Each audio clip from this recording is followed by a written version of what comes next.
कळंबा इथल्या श्री साई मंदिर ट्रस्टच्या वतीनं आज श्री साई पालखी सोहळा आणि श्री रामनवमी जन्मकाळ सोहळा आयोजित केला होता. सकाळी मंदिरातील पालखी कळंबा तलाव इथं नेण्यात आली. त्या ठिकाणी श्री साईबाबांच्या मूर्तीस स्नान अभिषेक घालून भजन करीत ही पालखी साई मंदिरात आणण्यात आली.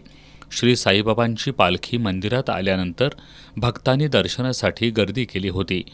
यानंतर मंदिरात श्रीराम जन्मकाळ सोहळा संपन्न झाला. या प्रसंगी भाविकांना महाप्रसादाचं वाटप करण्यात आलं.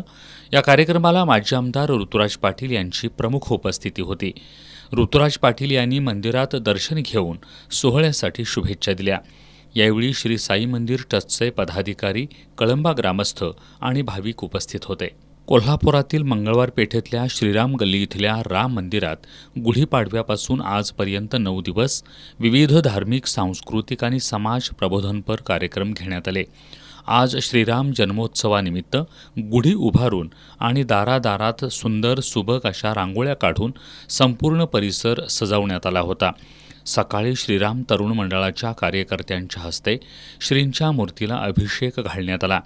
त्यानंतर श्रीराम जन्मोत्सव सोहळा झाला. यावेळी महाप्रसादाचं वाटप करण्यात आलं. याप्रसंगी राजू भोई, पंप सुर्वे, रोहित सावेकर, शुभम भोई, राहुल भोई, डॉक्टर अमरसिंह जाधव, दिनकर होगाडे, तुषार येरुळकर, नारायण यादव आदी उपस्थित होते. इचलकरंजी शहरात आज रामनवमी मोठ्या उत्साहात साजरी करण्यात आली. सातपुते गल्लीमध्ये असणाऱ्या श्रीराम उत्सव मंडळ आणि अयोध्या नगरातील राम मंदिरामध्ये सकाळी विविध धार्मिक कार्यक्रम झाल्यानंतर जन्मकाळ सोहळा झाला. यावेळी भक्तांनी जय श्रीरामच्या घोषणा दिल्या. शहरातील विविध भागातील राम मंदिरांमध्ये दर्शनासाठी भाविकांनी गर्दी केली होती. मंदिरांना आकर्षक विद्युत रोषणाई करण्यात आली होती. कोणताही अनुचित प्रकार घडू नये यासाठी ठिकठिकाणी पोलीस बंदोबस्त होता. श्रीरामनवमीनिमित्त सकाळपासून कोल्हापूर शहर आणि परिसरातील राम मंदिरांमध्ये पहाटेपासूनच भाविकांनी गर्दी केली होती.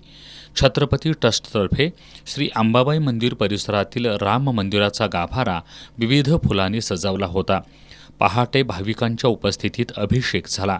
दुपारी 12 वाजता संयोगिताराजे छत्रपती, युवराज मारुजीराजे छत्रपती, मधुरिमाराजे छत्रपती यांच्या उपस्थितीत जन्मकाळ सोहळा पार पडला. या सोहळ्यानंतर सुंटवड्याचं वाटप करण्यात आलं. यावेळी दर्शनासाठी भाविकांनी गर्दी केली होती. करवीर तालुक्यातील कुडित्री इथल्या कुंभी कारखान्याच्या प्रांगणातील राम मंदिरामध्ये विविध धार्मिक कार्यक्रम पार पडले. आज सकाळी धार्मिक कार्यक्रम झाल्यानंतर दुपारी 12 वाजता जन्मकाळ सोहळा झाला. यावेळी आमदार चंद्रदीप नरके यांच्या हस्ते महाप्रसादाचं वाटप करण्यात आलं. यावेळी कारखान्याचे उपाध्यक्ष राहुल खाडे यांच्यासह संचालक आणि अधिकारी उपस्थित होते.